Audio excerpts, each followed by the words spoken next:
प्रिय student, DBM group of education में आप सभी का स्वागत है।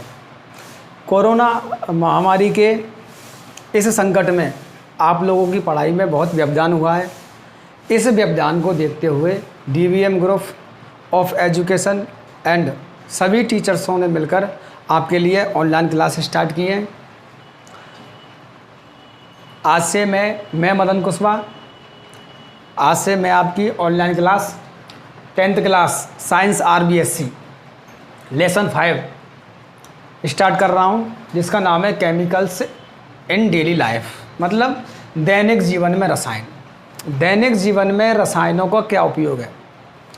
आज रसायनों के बिना, केमिकल्सों के बिना अपन ज़िंदगी की कल्पना नहीं कर सकते, क्योंकि हमारे जीवन की प्रत्येक प्रतिक्रिया में रसायनों का बहुत महत्व है। जैसे मैं बताता हूँ आपको, केमिकल्स जैसे जनरली 3 प्रकार के रसायन, वैसे तो बहुत प्रकार के रसायन होते हैं, लेकिन अपन 3 प्रकार के रसायनों के बारे में पढ़ेंगे। जैसे अम्ल को इंग्लिश में कहते हैं एसिड। क्षार को इंग्लिश में कहते हैं बेस। और लवण को इंग्लिश में कहते हैं साल्ट। अपन अम्ल, क्षार और लवण के बारे में पढ़ेंगे। अम्ल, क्षार और लवण का हमारे दैनिक जीवन में बहुत उपयोग है। जैसे मैं बात करूं, आप लोग समझो बस। अम्ल की बात करूं, जैसे एक अम्ल है H2SO4, जिसे अपन सल्फ्यूरिक अम्ल कहते हैं। बाद में बात करेंगे इसके बारे में डिटेल से। इसका उपयोग कार है, मोटरसाइकिल है, ट्रक है, उनकी बैटरियों में इसका उपयोग अपन करते हैं, बैटरी चार्जिंग के लिए। और रसायन जैसे और एसिड जैसे नींबू की बात करें अपन, नींबू के रस का उपयोग अपन करते हैं शिकंजी बनाने में, भोजन के स्वाद बढ़ाने में नींबू के रस का उपयोग करते हैं। नींबू के रस में एक अम्ल पाया जाता है जिसका नाम है साइट्रिक अम्ल। क्या नाम है बच्चों जिसका? साइट्रिक अम्ल। और भी अम्ल है, जैसे दही की बात करते हैं अपन, दूध की बात करते हैं। दही को अपन पौष्टिक भोजन समझते हैं। इसमें एक एसिड पाया जाता है लैक्टिक एसिड, लैक्टिक अम्ल पाया जाता है। और भी बहुत सारे अम्ल हैं, जैसे HCl, हाइड्रोक्लोरिक अम्ल कहते हैं इसको। क्या कहते हैं बच्चों? हाइड्रोक्लोरिक अम्ल इसका रासायनिक नाम है। इस अम्ल का उपयोग अपन कहाँ करते हैं? इस अम्ल का उपयोग हमारे शरीर में होता है। हमारे शरीर में हम भोजन करते हैं, भोजन डायरेक्ट आमाशय में जाता है, पेट जिसको बोलते हैं अपन। वहाँ पर HCl अम्ल स्रावित होता है, जठर रस स्रावित होता है पेट से, आमाशय से। उस जठर रस में हाइड्रोक्लोरिक अम्ल होता है। इस हाइड्रोक्लोरिक अम्ल का क्या कार्य है?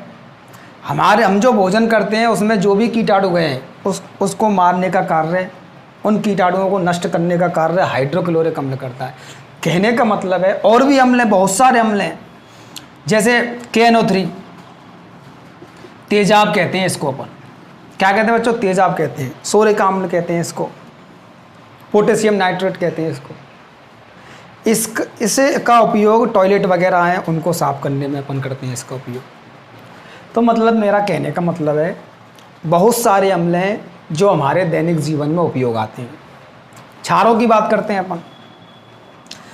क्षार भी बहुत सारे हैं जिनका उपयोग अपन दैनिक जीवन में हमारे डेली लाइफ में करते हैं। जैसे मैं एक बात करूं एक क्षार की, MgOH का होल ट्वाइस, इसका नाम है मैग्नीशियम हाइड्रोक्साइड। मैग्नीशियम हाइड्रोक्साइड इस क्षार का नाम है। इस क्षार को अपन मिल्क ऑफ मैग्नीशिया भी कहते हैं। मिल्क ऑफ मैग्नीशिया भी अपन इसको कहते हैं। Milk of magnesia. इसका उपयोग क्या है? कभी कभी आमाशय में जलन होने लगती है, मतलब पेट में जलन होने लगती है। पेट की इस जलन को अपन कहते हैं अम्लता। क्या कहते हैं बच्चों? अम्लता कहते हैं। अम्लीयता कह लो, अम्लता कह लो, इंग्लिश में कहते हैं इसको एसिडिटी। क्या कहते हैं बच्चों इंग्लिश में? इसको एसिडिटी कहते हैं अपन इसको इंग्लिश में। इसके कारण पेट में जलन होने लगती है। इस पेट की जलन को दूर करने के लिए अपन इनो का उपयोग करते हैं। किसका उपयोग करते हैं बच्चों? इनो का। उस इनो में मैग्नीशियम हाइड्रोक्साइड पाया जाता है, तो हुआ इसका उपयोग दैनिक जीवन में, बिल्कुल हुआ। और बात करते हैं NaOH। इसको कहते हैं अपन सोडियम हाइड्रोक्साइड। सोडियम हाइड्रोक्साइड कहते हैं बच्चों इसको, सोडियम हाइड्रोक्साइड। इस सोडियम हाइड्रोक्साइड का उपयोग अपन साबुन बनाने में करते हैं, कागज उद्योग में इसका उपयोग करते हैं, कपड़े धोने में भी थोड़ा बहुत इसका उपयोग होता है, और भी बहुत सारे। हमने CaOH का ऑल्टवाइस कैल्शियम हाइड्रोक्साइड है। कैल्शियम हाइड्रोक्साइड का उपयोग भी अपन करते हैं।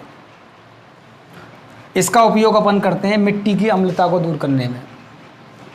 भूमि होती है जो बंजर रहती है, उसमें कोई फसल नहीं होती, उसको बंजर भूमि कहते हैं। उस बंजर भूमि में क्या हुआ है? अम्ल की मात्रा ज़्यादा हो गई है। इस अम्ल की मात्रा को कम करने के लिए कैल्शियम हाइड्रोक्साइड अपन उसमें मिलाते हैं मिट्टी में, जिससे क्या है? मिट्टी की अम्लता कम हो जाती है। तो दैनिक जीवन में क्षारों के भी बहुत सारे उपयोग हैं। अब बात करते हैं लवण की। लवणों की बात करते हैं अपन। लवण भी बहुत सारे हैं दैनिक जीवन में। सबसे मोस्ट इम्पोर्टेंट मैं आपको लवण बताता हूँ, नमक। क्या बताता हूँ? नमक। नमक का रासायनिक नाम है सोडियम क्लोराइड। क्या नाम है बच्चों? सोडियम क्लोराइड इसका रासायनिक नाम है। सूत्र है इसका NaCl। रासायनिक सूत्र क्या है इसका? NaCl। लवण है बच्चों। इस नमक का उपयोग भोजन में स्वाद बढ़ाने के लिए अपन करते हैं, सबसे ज़्यादा उपयोग होता है इसका। इसको अपन टेबल लवण भी कहते हैं। नमक को अपन क्या कहते हैं? टेबल लवण। टेबल लवण क्यों कहते हैं? भोजन अपन खाते हैं, टेबल पर भोजन रखे खाते हैं अपन, तो नमक भी साथ में रखते हैं, नमक को भी टेबल पर रखते हैं, तो उसी से इसका नाम हो गया टेबल लवण। समझ में आ रही? बात नहीं आ रही? उपयोग है इस लवण का। और लवणों की बात करें जैसे कैल्शियम कार्बोनेट। कैल्शियम कार्बोनेट, इसको चूना या संगमरमर भी कहते हैं। चूना कह लो या इसको संगमरमर कह लो। संगमरमर, संगमरमर जानते हैं आप? ताजमहल का निर्माण हुआ है संगमरमर से, और आज भी इसका उपयोग करते हैं अपन चूने का, ऐसी बात नहीं है, लवण है। और लवणों की बात करूं मैं, जैसे बात करूं फिटकरी की। फिटकरी, फिटकरी एक लवण है। रासायनिक सूत्र इसका होता है, बताएंगे आगे। फिटकरी का उपयोग अपन किस में करते हैं? पानी की, जल की शुद्धता को, कठोरता को दूर करने में। किसको? कठोरता को दूर करने में। खारा पानी है, फिटकरी आपस में मिला लो, मीठा पानी हो जाएगा। तो कुल मिला के ये है, मेरे कहने का मतलब क्या है। जैसे और भी लवण है, जैसे POP हो गया, प्लास्टर ऑफ पेरिस। हड्डी वगैरह टूट जाती है तो प्लास्टर चढ़ाते हैं अपन, उसको कहते हैं POP, या फिर कह लो प्लास्टर ऑफ पेरिस। समझ में आ रही? बात नहीं आ रही? इसका सूत्र है CaSO4.12H2O। CaSO4.12H2O। कहने का मतलब है हमारे दैनिक जीवन में, हमारे दैनिक जीवन की प्रत्येक क्रिया में इन रसायनों का उपयोग है। इन रसायनों के बिना अपन जीवन की कल्पना नहीं कर सकते, हकीकत बात। अब अपन क्या करेंगे? अम्ल के बारे में, क्षार के बारे में, लवण के बारे में थोड़ा डिटेल से पढ़ेंगे।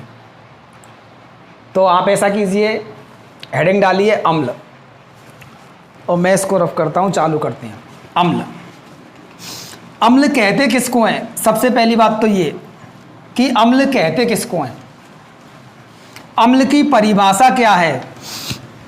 अम्ल को कैसे पहचानेंगे? अम्ल को परिभाषित कैसे करेंगे? ये सारी बातें सबसे पहले हमारे सामने आती हैं।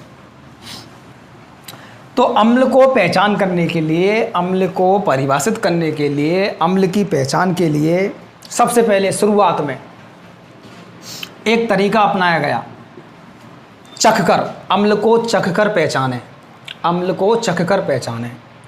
अम्ल को चखते हैं तो खट्टे लगते हैं। कैसे लगते हैं? खट्टे लगते हैं। तो अपन एक बात तो कह सकते हैं अम्ल के बारे में, अम्ल जो होते हैं स्वाद में खट्टे होते हैं। स्वाद में कैसे होते हैं बच्चों? खट्टे होते हैं, पहली बात। दूसरी बात ये है कि अम्ल स्वाद में खट्टे होते हैं, वो तो ठीक बात है, चख के पता कर लिया, लेकिन कुछ अम्ल ऐसे होते हैं वो हमारी त्वचा के लिए बहुत हानिकारक हैं। अम्ल हमारी त्वचा के संपर्क में आने पर त्वचा को जला देते हैं। उनको अपन चख कर पता नहीं कर सकते कि अम्ल है कि क्या है, कुछ केमिकल होते हैं ऐसे। अब उनको चख कर पता नहीं कर सकते तो कैसे पता करें उनका? एक और मेथड आया, लिटमस पत्र वाला। कौन सा बच्चों? लिटमस पत्र वाला एक मेथड आया। लिटमस पत्र कह लो, लिटमस पेपर कह लो। नीला लिटमस पत्र अपन लेते हैं और नीले लिटमस पत्र पर अम्ल को अपन डाल देते हैं। नीले लिटमस पत्र पर अम्ल को डालने पर इस नीले लिटमस पत्र का रंग जो होता है लाल हो जाता है। नीला लिटमस पत्र लाल लिटमस पत्र में परिवर्तित हो जाता है, कन्वर्ट हो जाता है। तो एक पहचान अपन की ये बता सकते हैं कि अम्ल वे पदार्थ हैं जो नीले लिटमस पत्र को लाल कर देते हैं। शुरुआत में यही दो परिभाषा आई इसकी अम्ल की, इन्हीं के द्वारा शुरुआत में अम्ल को पहचाना गया। और भी अम्ल की परिभाषाएं, उनकी बात आगे करेंगे। सबसे पहले मैंने आपको अम्ल के बारे में क्या बताया कि अम्ल क्या होते हैं? स्वाद में खट्टे होते हैं और अम्ल नीले लिटमस पत्र को लाल कर देते हैं। अम्ल नीले लिटमस पत्र को क्या कर देते हैं? लाल कर देते हैं। ये वाली बात बच्चों को ध्यान नहीं रहती। आप याद रखेंगे अनिल से। किससे याद रखेंगे? अनिल। आ का मतलब अम्ल, ना का मतलब नीला लिटमस पत्र, ला का मतलब लाल। तो अम्ल जो होते हैं नीले लिटमस पत्र को क्या कर देते हैं? लाल कर देते हैं। अम्ल जो होते हैं नीले लिटमस पत्र को क्या कर देते हैं? लाल कर देते हैं। अम्ल के बारे में और बात करें। अगली बात यह है कि अम्ल को अपन अंग्रेजी में एसिड कहते हैं। अम्ल को अंग्रेजी में क्या कहते हैं बच्चों? एसिड कहते हैं। ये एसिड जो शब्द है वो लैटिन भाषा के, ये जो एसिड शब्द है वो लैटिन भाषा के एसिडस शब्द से लिया गया है। लैटिन भाषा के एसिडस शब्द से लिया गया है। ये लैटिन भाषा का शब्द है एसिड्स। इससे किसको लिया गया है? एसिड को। तो अपन ये कह सकते हैं अम्ल को अंग्रेजी में एसिड कहते हैं, जो कि लैटिन भाषा के शब्द एसिडस से लिया गया है। अम्ल के बारे में, अम्ल के बहुत सारे एग्जाम्पल हैं, जैसे मैं आपको बताता हूँ। उदाहरणों को ही अपन बात करें, जैसे मैंने आपको लिख दिया HCl। HCl को कहते हैं हाइड्रोक्लोरिक अम्ल। हाइड्रोक्लोरिक अम्ल कहते हैं, अम्ल है ये। अगली बात करते हैं H2SO4, मतलब H2SO4, इसको कहते हैं सल्फ्यूरिक अम्ल। क्या कहते हैं बच्चों? सल्फ्यूरिक अम्ल कहते हैं इसको, सल्फ्यूरिक अम्ल। दैनिक जीवन में सल्फ्यूरिक अम्ल का उपयोग बहुत अधिक मात्रा में होता है, बहुत ज़्यादा होता है। इस सल्फ्यूरिक अम्ल के बेस पर देश की प्रगति का अनुमान लगाया जा सकता है कि कौन सा देश कितनी प्रगति कर रहा है। 2018 में क्वेश्चन आ चुका है। 2018 में क्वेश्चन आ चुका है कि देश की प्रगति का अनुमान किस बेस पर लगाया जा सकता है? H2SO4 की खपत के आधार पर। जितनी H2SO4 की खपत होगी वो देश उतना ही प्रगतिशील होगा। 2018 का क्वेश्चन 1 नंबर का। आते रहते हैं ऐसे क्वेश्चन। सबसे अधिक मात्रा में इसका उपयोग होने के कारण इसको अम्लों का राजा भी कहते हैं। क्या कहते हैं? अम्लों का राजा। अम्लों का राजा कौन है? H2SO4। अम्लों का राजा कौन है? H2SO4 मतलब सल्फ्यूरिक अम्ल। और भी अम्ल जैसे CH3COOH, CH3COOH, इसका रासायनिक नाम है एसिटिक अम्ल, इसका रासायनिक नाम है एसिटिक अम्ल। एसिटिक अम्ल का खट्टा होता है स्वाद में। एसिटिक अम्ल, अम्ल सारे खट्टे होते हैं, मैंने आपको बता दिया। इस एसिटिक अम्ल का अपन उपयोग करते हैं, जैसे अचार वगैरह ये ख़राब ना हो जाएं, अचार वगैरह में इनको डालते हैं। और मैं आपको एग्जाम्पल बताऊं, अम्लों के और भी बहुत सारे एग्जाम्पल हैं। KNO3, potassium nitrate, potassium nitrate, potassium nitrate, सोरे का अम्ल भी कहते हैं इसको, मतलब तेजाब। इसका उपयोग मैंने आपको बता ही दिया, सफाई वगैरह करने में किया जाता है। और भी बहुत सारे अम्ल हैं, बहुत सारे और भी अम्ल हैं जिनके बारे में चर्चा अपन आगे करेंगे। फिलहाल अम्ल की परिभाषा लिखेंगे और 3-4 एग्जाम्पल अपन उतारेंगे। तो अम्ल के बारे में मैंने क्या क्या बताया आपको, मैं आपको नोट करा देता हूँ, आप हाँ तो बच्चों हेडिंग डालिए अम्ल, एसिड लिखें। बेपदार्थ, बेपदार्थ जो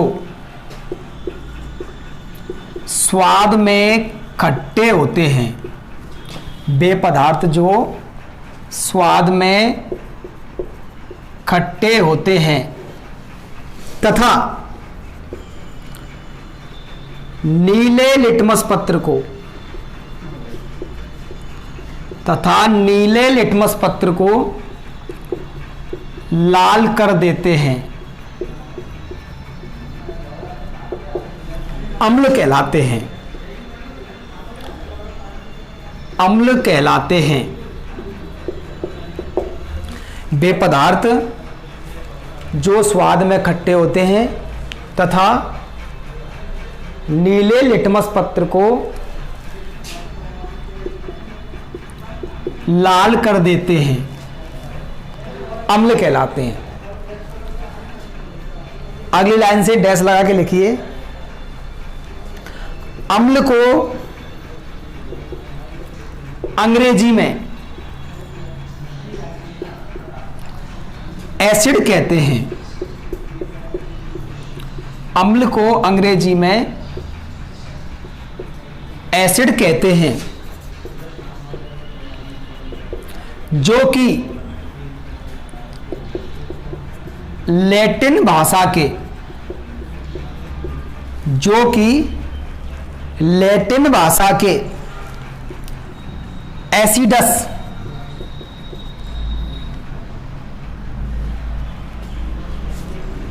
इसका मतलब होता है खट्टा। एसिडस का मतलब क्या होता है? खट्टा। जो कि लैटिन भाषा के एसिडस, ब्रैकेट में लिख लेंगे खट्टा, शब्द से लिया गया है। जो एसिड शब्द है वो लैटिन भाषा के एसिडस शब्द से लिया गया है। इसके बाद में आप लोग उदाहरण नोट करेंगे। वीडियो को पॉज करके लैंग्वेज को उतार लें, उदाहरण को भी उतार लें। यहाँ पे एक और उदाहरण आप लोग लिख लीजिए, HNO3। एक और उदाहरण यहाँ पे लिखेंगे। इन उदाहरणों को उतारने के बाद, नोट करने के बाद, इसको कहते हैं नाइट्रिक अम्ल। नाइट्रिक अम्ल, HNO3 को क्या कहते हैं? नाइट्रिक अम्ल कहते हैं इसको। नोट कीजिए, उदाहरणों को नोट कीजिए।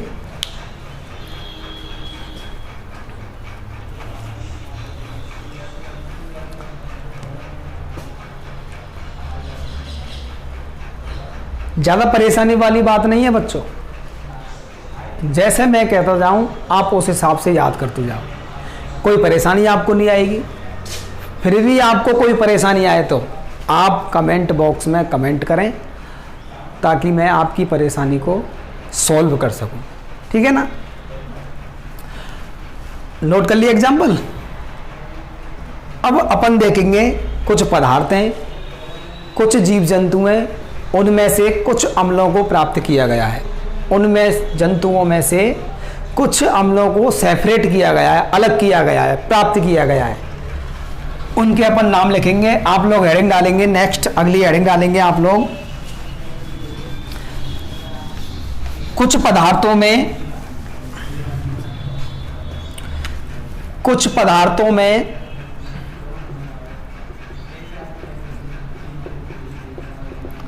पाए जाने वाले अम्ल निम्नलिखित हैं।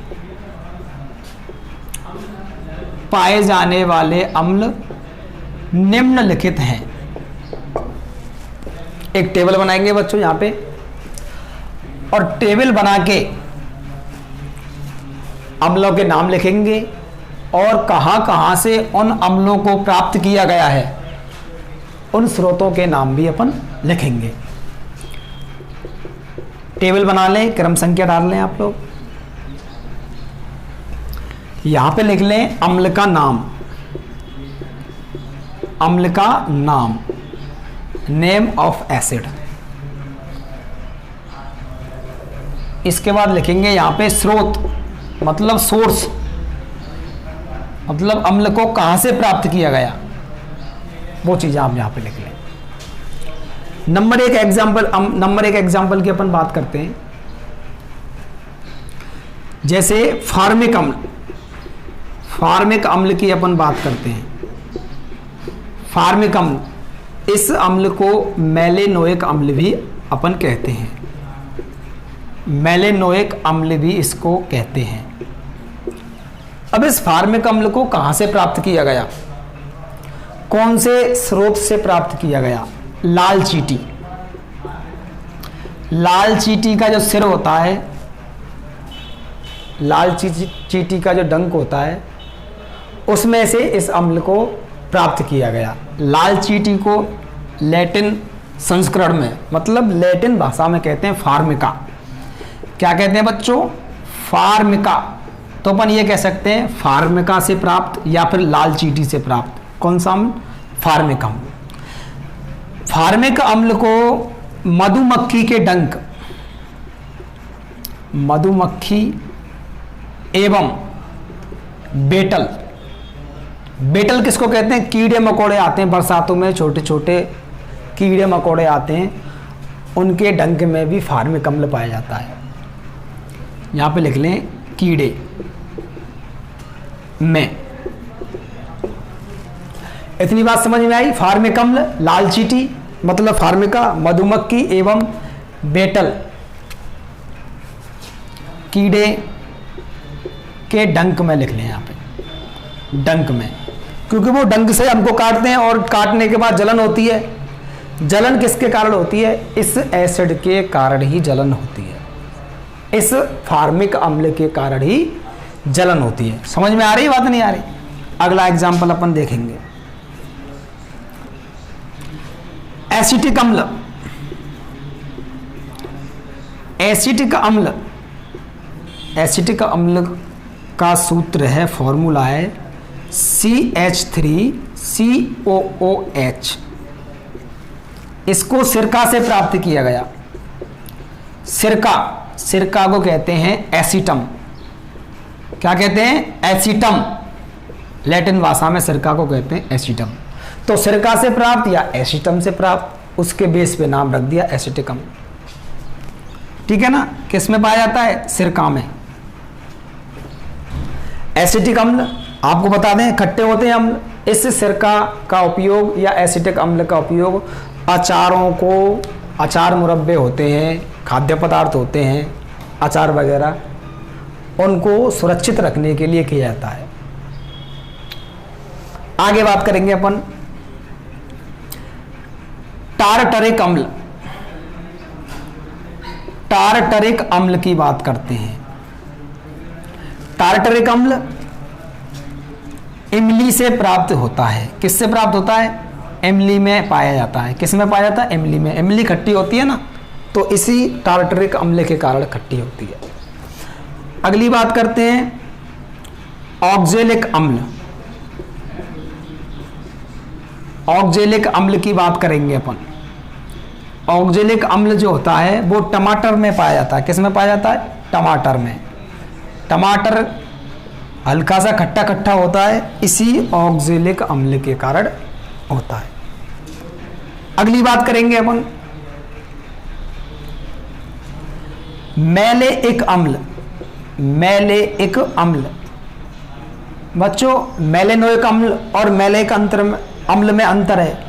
मैलेनोइक अम्ल फार्मिक अम्ल को भी कहते हैं, वो मधुमक्खी, लाल चींटी और कीड़े मकोड़े के डंक होते हैं उनसे प्राप्त होता है, जबकि मैलेइक अम्ल ये अलग है, ये सेब में पाया जाता है। किस में पाया जाता है? सेब में पाया जाता है। और बात करते हैं एस्कॉर्बिक अम्ल। एस्कॉर्बिक अम्ल की बात करते हैं, संतरा में पाया जाता है, संतरे, नारंगी, ऑरेंज, समझ में आ रही है? संतरा, नारंगी बोलते हैं इसको। संतरा में, संतरा खट्टा होता है, नारंगी खट्टी होती है, वो एस्कॉर्बिक एसिड के कारण ही खट्टी होती है। अगली बात करते हैं अपन लैक्टिक अम्ल की। लैक्टिक अम्ल, लैक्टिक अम्ल किसमें पाया जाता है?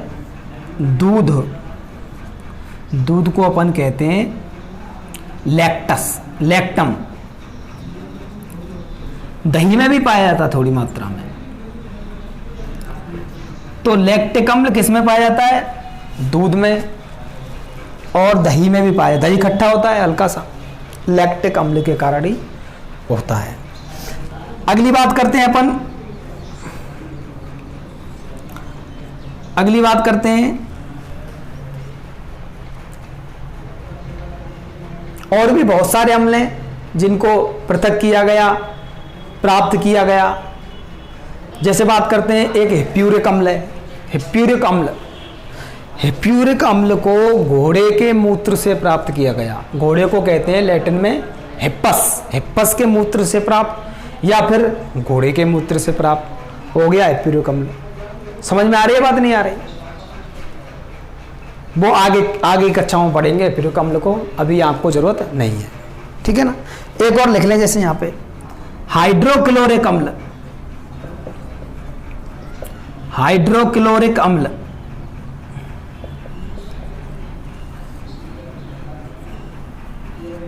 हाइड्रोक्लोरिक अम्ल, इसको जठर रस से प्राप्त किया गया।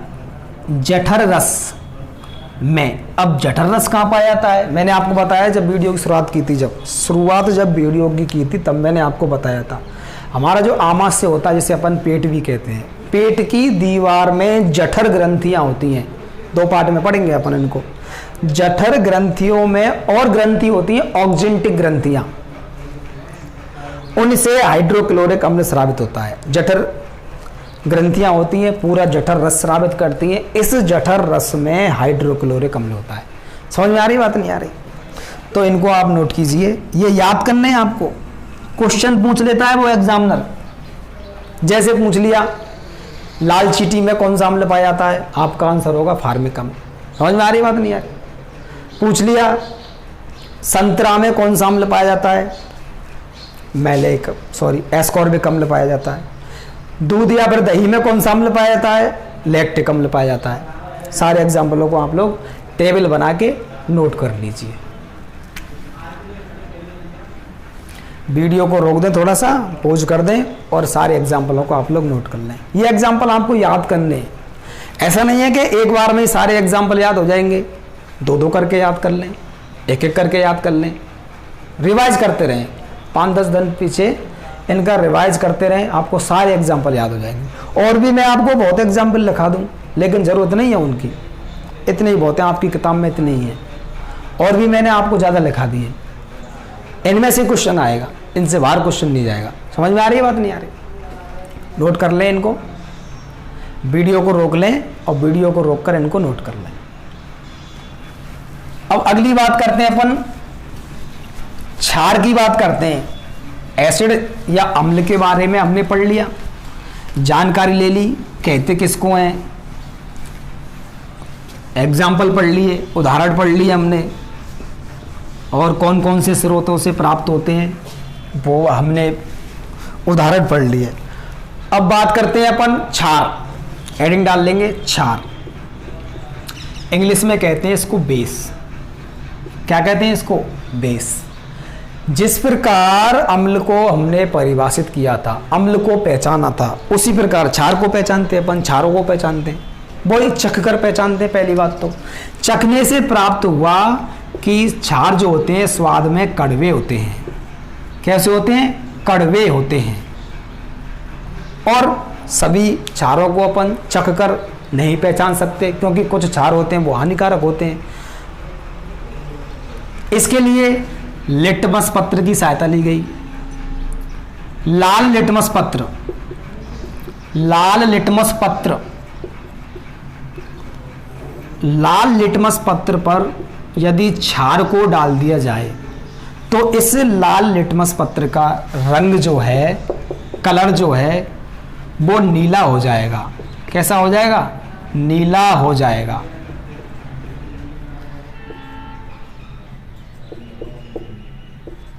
इसका मतलब क्या हुआ?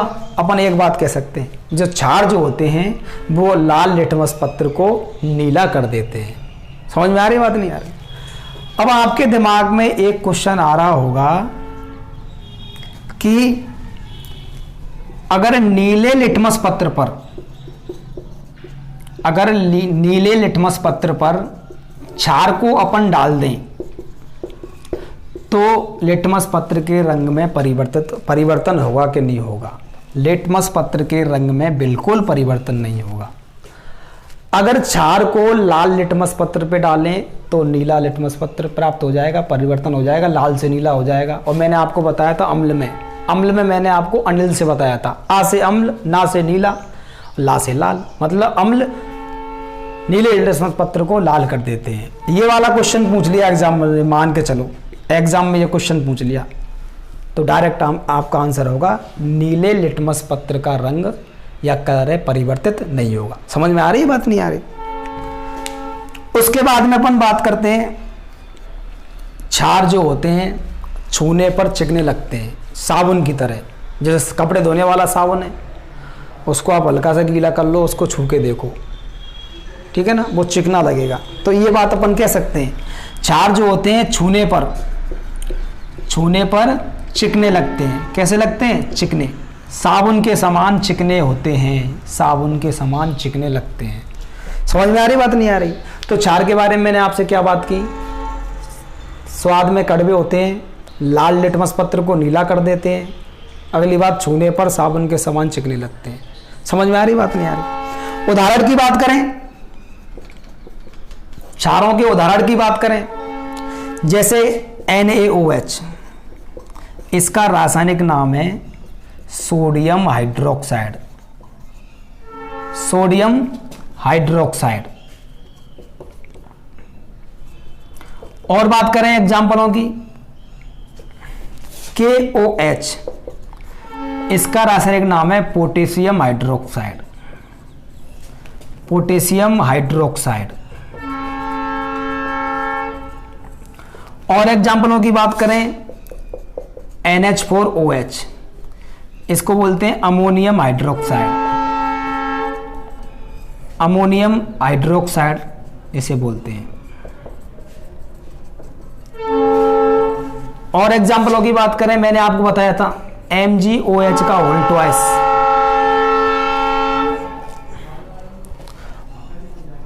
और क्षारों के उदाहरणों के बारे में बात करें, और क्षारों के उदाहरणों के बारे में बात करें तो मैंने आपको बताया था MgOH का होल ट्वाइस, इसका रासायनिक नाम है मैग्नीशियम हाइड्रोक्साइड। Magnesium hydroxide. इस मैग्नीशियम हाइड्रोक्साइड का मैंने आपको एक और नाम बताया था, मिल्क ऑफ मैग्नीशिया। यहां पर लिख लेंगे ब्रैकेट में, milk of magnesia. Milk of magnesia, इसका मैंने उपयोग भी बताया था आपको कि पेट की अम्लता को दूर करने में इसका उपयोग करते हैं। आमाशय में जलन होने लगती है तो इनो के रूप में अपन इसको पीते हैं पानी मिलाकर, तब जलन मिट जाती है। जलन क्यों मिटती है, कैसे मिटती है, आगे बात करेंगे। 2017 का क्वेश्चन समझ में आ रही बात नहीं आ रही? ये आपको एग्जाम्पल है, और भी एग्जाम्पल है, जैसे मैं आपको बताऊं CaOH का O2, calcium hydroxide, calcium hydroxide इसका रासायनिक नाम है, कैल्शियम हाइड्रोक्साइड। इसको बुझा हुआ चूना भी कहते हैं, इसको बुझा हुआ चूना भी कहते हैं। अब एग्जाम्पलों की हमने बात कर ली, क्षार के बारे में हमने बात कर ली, परिभाषा के बारे में। तो सबसे पहले आप क्या करेंगे, परिभाषा नोट करेंगे, हेडिंग डाल लेंगे क्षार बेस, इसके बाद लिखेंगे बे पदार्थ, नोट करेंगे बे पदार्थ जो स्वाद में कड़वे होते हैं, बे पदार्थ जो स्वाद में कड़वे होते हैं,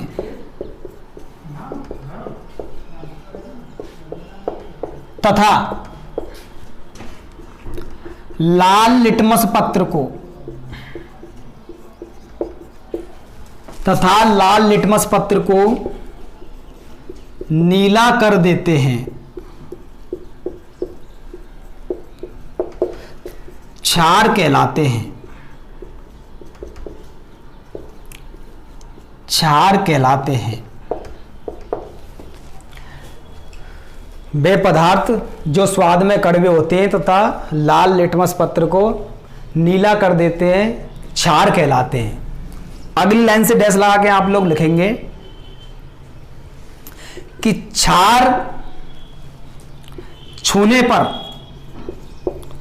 क्षार छूने पर साबुन के समान, साबुन के समान चिकने लगते हैं, चिकने लगते हैं, या होते हैं, एक ही बात है। क्षार छूने पर साबुन के समान चिकने लगते हैं। उसके बाद में आप एग्जाम्पलों को नोट कर लेंगे। ये मैंने आप एग्जाम्पल नोट कराएं, वीडियो को पॉज के करके फटाफट एग्जाम्पलों को आप नोट कर लेंगे। नोट कीजिए, चल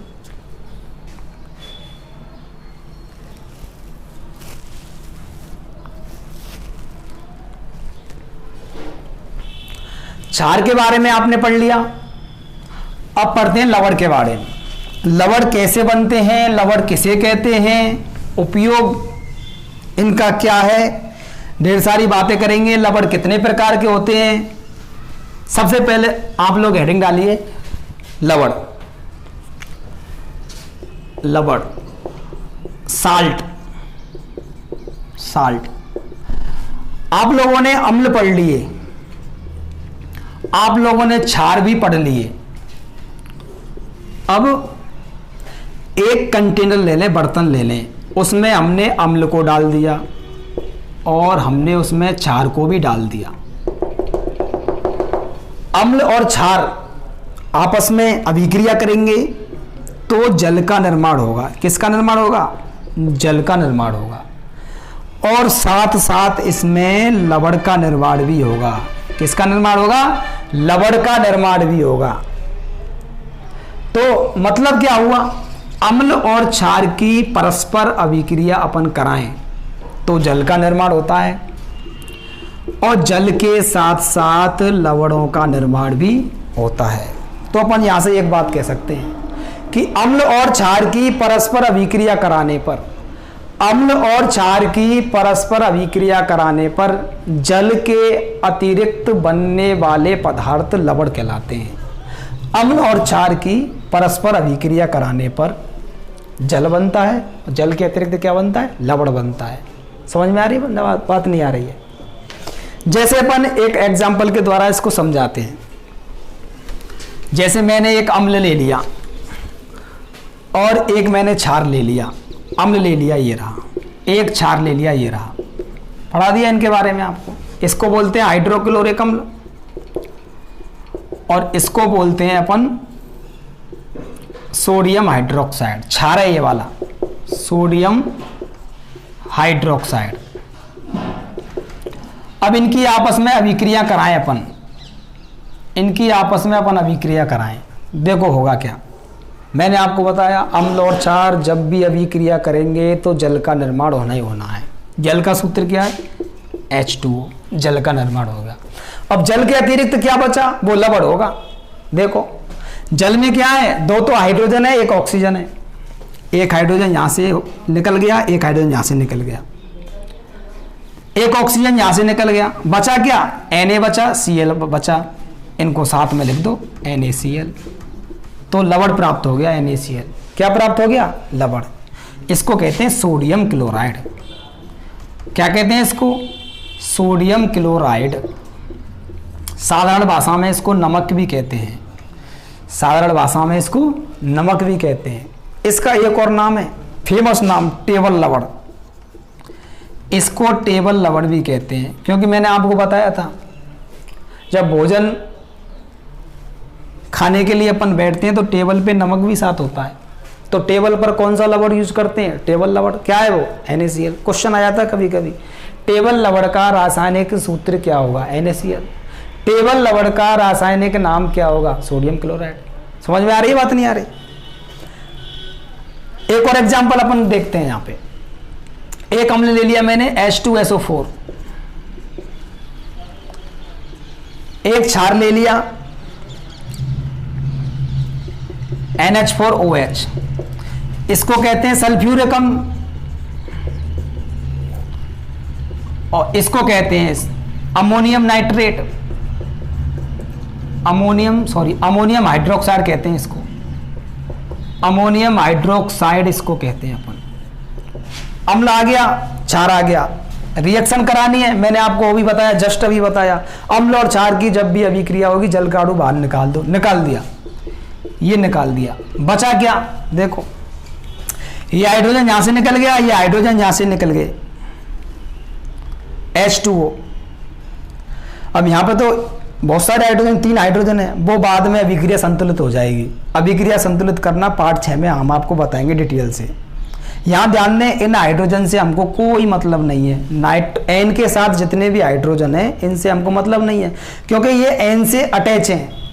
ये डायरेक्ट NH4 अमोनियम धनायन बोलते हैं इसको, अमोनियम बोलते हैं इसको।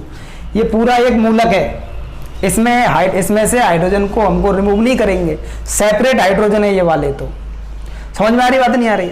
H2 हमने निकाल दिया, और बचा क्या? यहाँ पे NH4 बचा और SO4 बचा। NH4 का होल ट्वाइस और SO4, ये लवण बनेगा। इस लवण का नाम है अमोनियम सल्फेट। Ammonium sulphate. अब देखो यहां पे बच्चे ये सोच रहे होंगे सर ये बचा था यहाँ पे, तो NH4 बचा था और SO4 बचा था, ये फॉर्मूला, ये सूत्र क्यों नहीं बना यहाँ पे? जब मैंने आपको पता होगा NH4 पे +1 चार्ज होता है, मैंने आपको रासायनिक सूत्र बनाना बताया था, आप पढ़ना एक बार। SO4 की संयोजकता -2 होती है। जब रासायनिक सूत्र बनाते हैं तो आपको मालूम होगा इसकी संयोजकता इसके चरणों में और इसकी संयोजकता इसके चरणों में रखते हैं। रख दीजिए NH4 -2, SO4 +1। मैंने आपको यह भी बताया था रासायनिक सूत्र बनाते समय माइनस चिन्हों को नहीं लिखते और ना 1 को लिखते। अब देखो यहां से माइनस को अपन नहीं लिखेंगे, 2 लिख दिया, बंद कर दो कोष्टक में। SO4 को ये लिख दिया, प्लस को नहीं लिखेंगे ना 1 को लिखेंगे, बन गया NH4 का होल ट्वाइस SO4, यही बनेगा यहाँ पे। अब ये अभिक्रिया संतुलित हो जाएगी। यहाँ पे हाइड्रोजन है 2, यहाँ पे कितने हाइड्रोजन है? 1 और 2, 3 हाइड्रोजन यहाँ पे। तो अपन क्या करेंगे, यहाँ पे NH4 कितने हैं? 2, तो यहाँ पे 2 लगा देंगे अपन, और यहाँ पे भी अपन 2 लगा देंगे।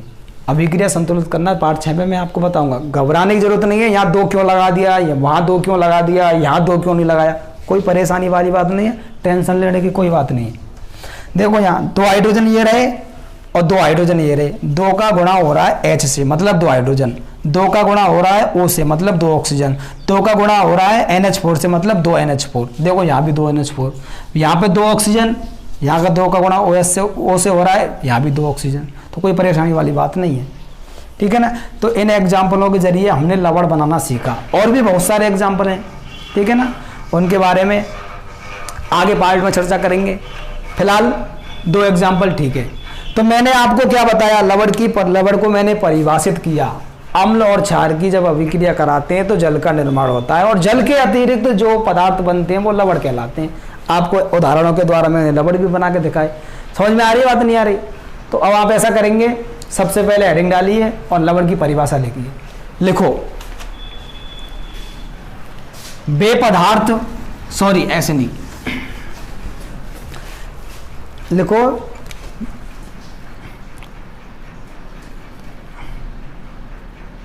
अम्ल तथा क्षार की, अम्ल तथा क्षार की परस्पर, मतलब एक दूसरे के साथ, अम्ल तथा क्षार की परस्पर अभिक्रिया कराने पर, परस्पर अभिक्रिया कराने पर जल के अतिरिक्त बनने वाले पदार्थ, जल के अतिरिक्त बनने वाले पदार्थ लवण कहलाते हैं। जल के अतिरिक्त बनने वाले पदार्थ लवण कहलाते हैं। यह कंसेप्ट हमको नोट करना है। उसके बाद परिभाषा लिखने के बाद इस कंसेप्ट को हमने ब्रैकेट में बंद करके लिख लेना है। बहुत इंपॉर्टेंट है, 1 नंबर का क्वेश्चन आता है इस पे। 2018 में क्वेश्चन आया था, 1 नंबर का क्वेश्चन। इसको नोट करने के पश्चात इन उदाहरणों को आप नोट कर लेंगे। नोट कीजिए फटाफट।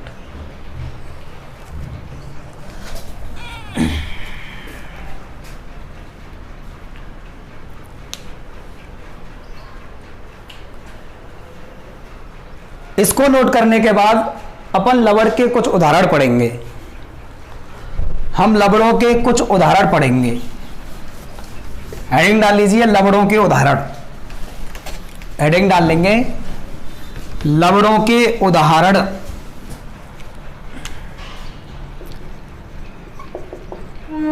लवणों के उदाहरण।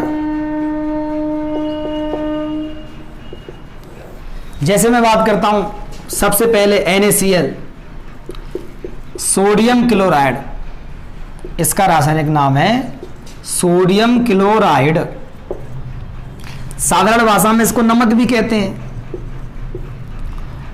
और इसको टेबल लवण भी कहते हैं। मैंने आपको बता दिया, क्योंकि भोजन करते समय टेबल पे रखते हैं इसको, उस हिसाब से नाम हो गया इसका टेबल लवण।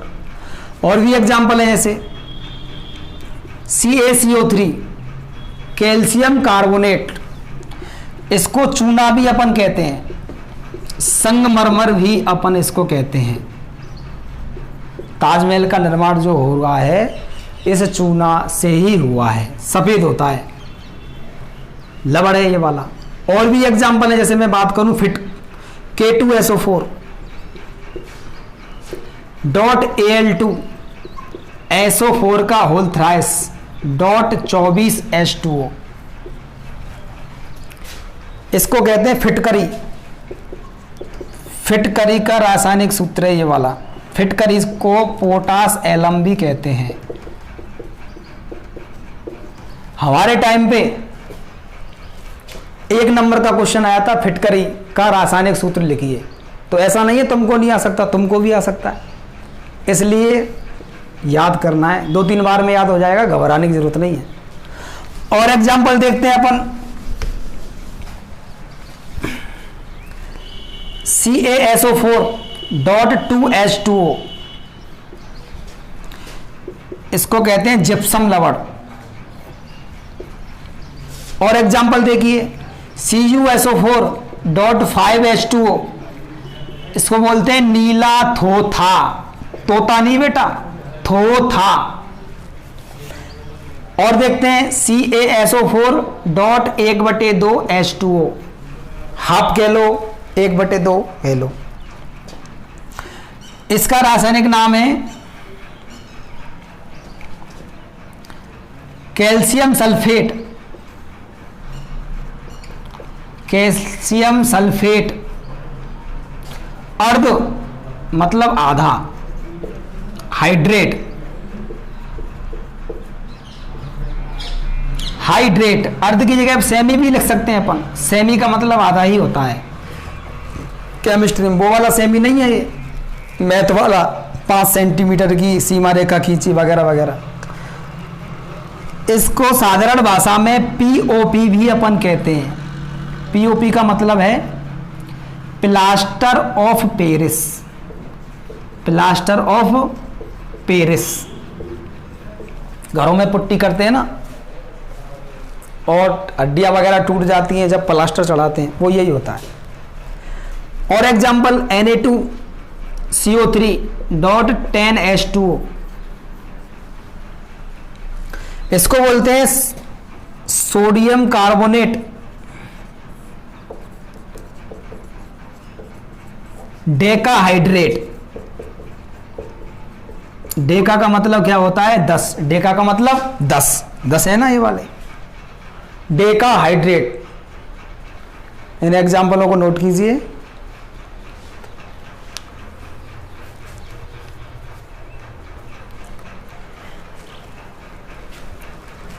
इन एग्जाम्पलों को नोट कीजिए।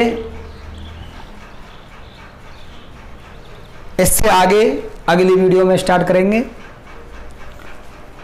और आप ध्यान से पढ़िए, कोई भी समस्या आती है आप लोग कमेंट बॉक्स में कमेंट करके बता दीजिए। समझ में आ रही है बात नहीं है, जिससे मैं आपको समझ सकूं, आपकी समस्या को समझ सकूं। रेगुलर क्लास लेनी है आपको, एक क्लास मिस हुई ये समझ लो पूरा पार्ट मिस हुआ। Thank you.